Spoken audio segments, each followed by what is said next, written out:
잡곡은 대부분 몸에 당연히 좋다고들 알고 계시겠지만 잘못 먹으면 진짜로 독이 든 밥이 될 수 있습니다.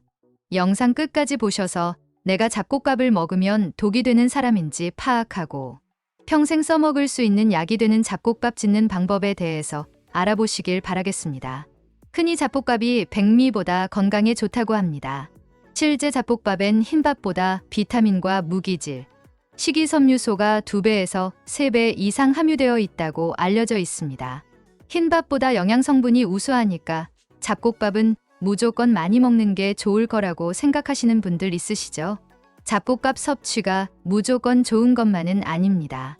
너무 많은 종류의 잡곡을 섞어 밥을 짓게 되면 오히려 건강 효과가 떨어집니다. 우석대 식품생명공학과 조문구 교수팀의 연구에 따르면 오곡을 혼합해서 밥을 지었을 때 플라보노이드, 폴리페놀 등의 항산화 물질 함량이 가장 높았습니다. 그 이상 곡물을 혼합할수록 항산화 물질 함량은 줄었습니다. 조문구 교수팀은 잡곡 종류가 늘수록 잡곡 각각의 혼합 비율은 줄어든다면서 이 때문에 지나치게 많은 잡곡을 섞으면 각 잡곡의 영양 성분을 충분히 살리지 못하는 것으로 보인다고 말했습니다.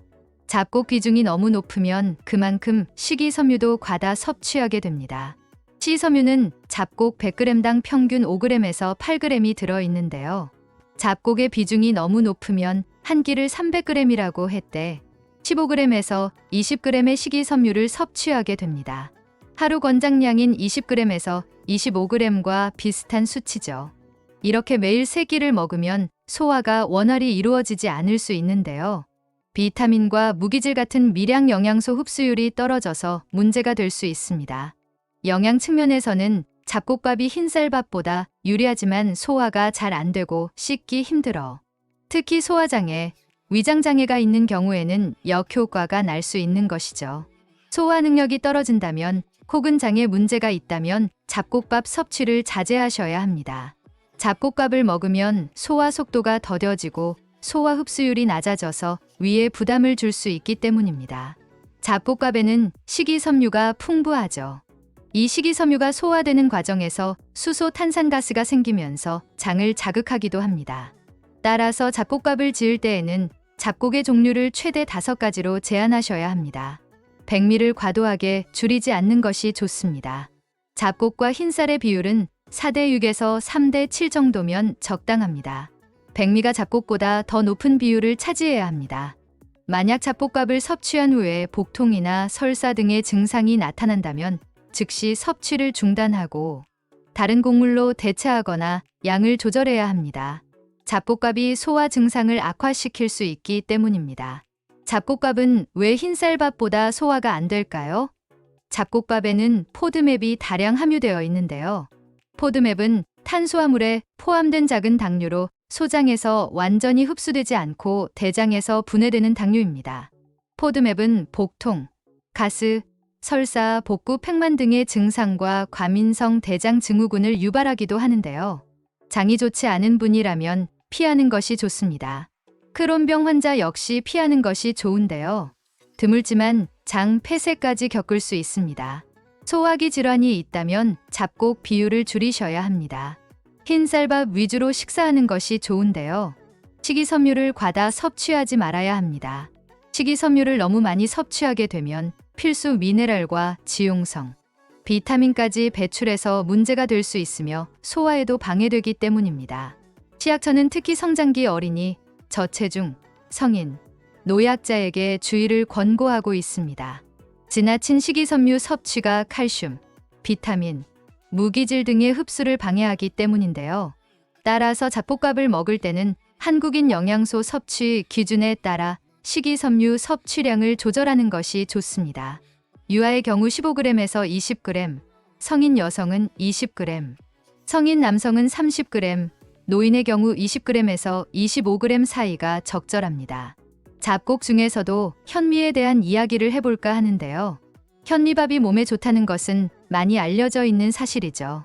그런데 이상하게 현미밥만 먹으면 속이 불편하신 분들 있죠. 단순하게 현미가 나에게는 맞지 않는구나 하고 넘어갈 문제가 아닙니다. 현미를 먹는 것이 의외로 많은 사람에게 바람직하지 않다는 것을 알게 되었는데요. 현미에는 어떤 문제점이 있는 걸까요? 자연에서 살아남기 위해서 식물은 스스로를 보호하기 위한 독성 물질을 끊임없이 만들어 왔습니다. 특히 곡물류는 단단하고 독성이 있는 물질을 속껍질에 두어 속을 보호하게 했죠. 이 독성 물질이 바로 렉틴입니다.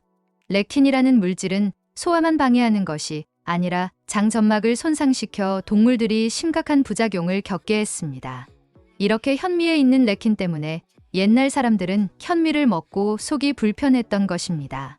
그 결과로 속껍질을 제거하는 수고를 들이더라도 백미로 만들어 먹는 게 건강에 득이 된다는 것을 알게 된 것이죠. 그럼 어떻게 하면 이 렉틴의 부작용을 없앨 수 있을까요? 가장 보편적인 방법으로 익혀 먹는 것입니다. 현대에 와서 압력밥솥을 이용해 밥을 지으니 렉틴이 상당 부분 파괴된 밥을 먹을 수 있게 되었습니다. 개인차가 있기 때문에 현미가 맞지 않는 분들에게는 여전히 소화가 되지 않는다고 느낄 수도 있습니다.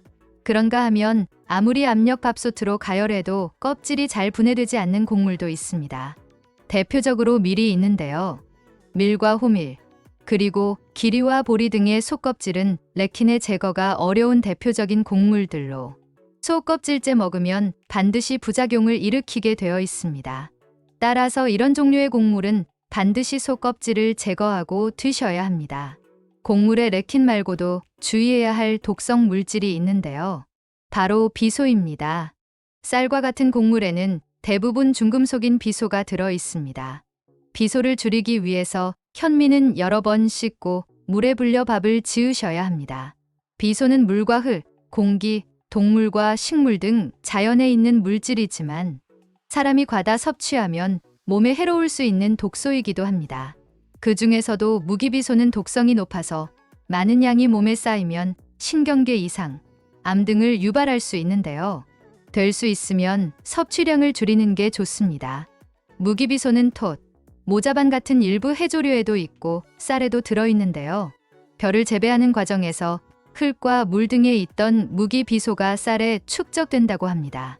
다행히 도정 과정에서 대부분 제거되는 데다가 치약처에서 도정한 쌀의 무기비소 농도를 1kg당 0.2mg 이하로 철저히 관리하고 있어서 크게 걱정할 필요는 없습니다. 다만 무기비소 농도가 기준치 아래라도 더 신경 써서 쌀을 씻으면 쌀가루에 소량 남아있는 무기비소를 더 확실히 줄일 수 있습니다.